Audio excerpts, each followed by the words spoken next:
Global માર્કેટ્સની update સાથે જોડાયા છે સહયોગી નીરજ કંસારા। Neeraj, good morning. કઈ રીતે આજે વૈશ્વિક બજારો આપણને સંકેત આપી રહ્યા છે? જી ગુડ મોર્નિંગ ચાંદની, અને ખાસ કરીને આજના દિવસે આપણને થોડા સારા સંકેતો વૈશ્વિક બજારો તરફથી મળતા દેખાઈ રહ્યા છે। જુઓ, કારણ કે અમેરિકાના બજારો ગઈકાલે આપણને પોઝિટિવિટી સાથે બંધ થતા દેખાયા। ખાસ કરીને ડાઉ જોન્સ ગઈકાલે 1% જેટલો, નાસ્ડેક 2.5% જેટલો અને S&P 500માં પણ આપણને લગભગ 1.5% જેટલો ઉછાળા સાથેનું ક્લોઝિંગ આવતું જોવા મળ્યું।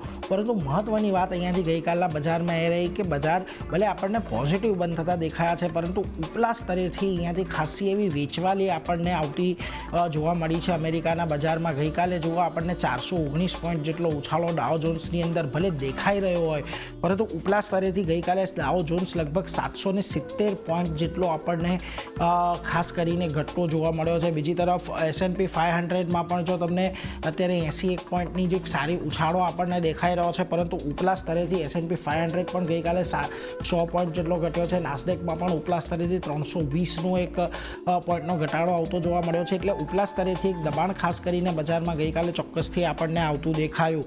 હવે આ ઘટાડાનું કારણ ખાસ કરીને શું રહ્યું તો જુઓ, ગઈકાલે અમેરિકાના ટ્રેઝરી સેક્રેટરી છે સ્કોટ બેન્સન, એમના તરફથી ફરી એક નિવેદન પલટ કરવામાં આવ્યું।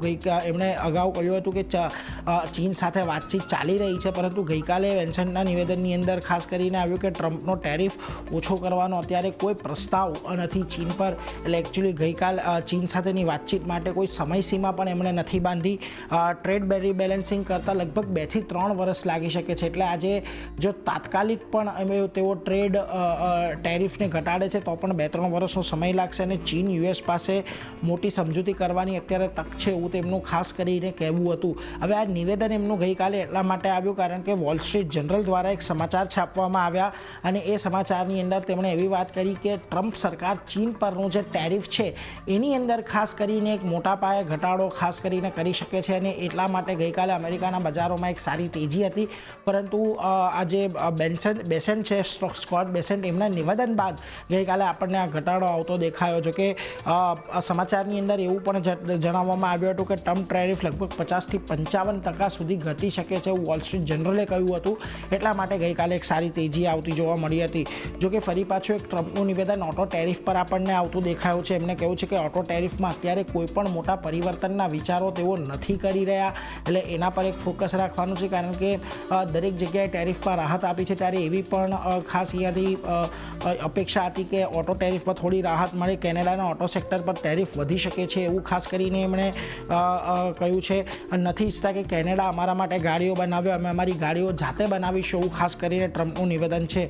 હવે ટેરિફથી ખાસ કરીને યુએસને અત્યારે થોડો ઘણો ફાયદો થતો જોવા મળ્યો છે। હાલ સુધીમાં એપ્રિલમાં આવક 60%થી વધારે વધી છે, અને $15 બિલિયન વધારે કસ્ટમ ડ્યુટી અમેરિકાને ખાસ કરીને મળતી દેખાઈ છે। 12થી વધારે રાજ્યોએ ટેરિફ વિરુદ્ધ અત્યારે કોર્ટમાં પહોંચ્યા ચોક્કસથી છે, પરંતુ અને આ બધાની વચ્ચે અમુક જે ચીનના એક્સપોર્ટર છે એ પણ US છોડી રહ્યા છે। ચીનથી અમેરિકા માટે કન્ટેનરોના જે બુકિંગ છે એની અંદર એક બહુ મોટો ઘટાડો આવ્યો છે। કન્ટેનરોની બુકિંગમાં લગભગ 60% સુધીનો એક મોટો ઘટાડો આપણને આવતો જોવા મળ્યો છે। આ બધાની વચ્ચે ટ્રકના પાર્ટ્સ પર પણ ટેરિફ લાવવાની યોજના ખાસ કરીને ટ્રમ્પ સરકાર ધરાવી રહી છે, અને આ અંગે અત્યારે USનું પ્રશાસન થોડી તપાસ પણ કરી રહ્યું છે કે એની પર ટેરિફ લગાડવા કેટલા યોગ્ય રહેશે, એટલે એના પર પણ એક ફોકસ રહેશે। આ બધાની વચ્ચે અમુક મહત્ત્વના આંકડાઓ પર નજર કરી લઈએ। ગઈકાલે સાઉથ કોરિયાના GDPના આંકડા આવ્યા કે જેની અંદર 0.1%નો ઘટાડો GDPની અંદર આવતો જોવા મળ્યો છે સાઉથ કોરિયાના। બીજી તરફ બ્રેન્ટ ક્રૂડના ભાવ ફરી પાછા જે 68ની ઉપર નીકળી ગયા હતા તે થોડા ઘટીને $66 આજુબાજુ આપણને અહીંયાથી ખાસ કરીને સ્થિર થતા જોવા મળ્યા છે। આ બધાની વચ્ચે સોનાના ભાવ ઘટીને $3300ની પાસે આવી ગયા છે, અને અમેરિકન ડોલર ઇન્ડેક્સ પણ થોડોક વધતો જોવા મળ્યો છે। $100ની નજીક આપણને ખાસ કરીને અહીંયાથી જે ડોલર ઇન્ડેક્સ છે એ પહોંચતો જોવા મળ્યો છે, એટલે એ બધા પર પણ એક નજર રાખીશું। આ બધાની વચ્ચે આજના એશિયાના બજારોના કારોબાર પર નજર કરી લો તો એક પોઝિટિવ શરૂઆત આજે તમને ત્યાં જોવા મળી રહી છે। નો ડાઉટ આજે થોડોક 1-2 બજારોમાં ઘટાડા તરફી કારોબાર છે, પરંતુ નિક્કેઈ આજે મજબૂતી સાથે કામ કરી રહ્યું છે। કોરિયા અને તાઇવાનની અંદર જુઓ આજના દિવસે ઘટાડો છે। આ ઉપરાંત તમને હેંગસેંગ પણ એક દબાણ સાથે કામ કરતું દેખાઈ રહ્યું છે, પરંતુ શાંઘાઈ અને સિંગાપોરના બજારો એક પોઝિટિવિટી સાથે કામ કરી રહ્યા છે। આ બધાની વચ્ચે ખાસ હવે જોવાનું છે આપણા ગિફ્ટ નિફ્ટીના સંકેતો। 60 પોઈન્ટનું એક દબાણ છે, અહીંયાથી ખાસ કરીને ગિફ્ટ નિફ્ટી 24,245ના એક સંકેત આપી રહ્યું છે।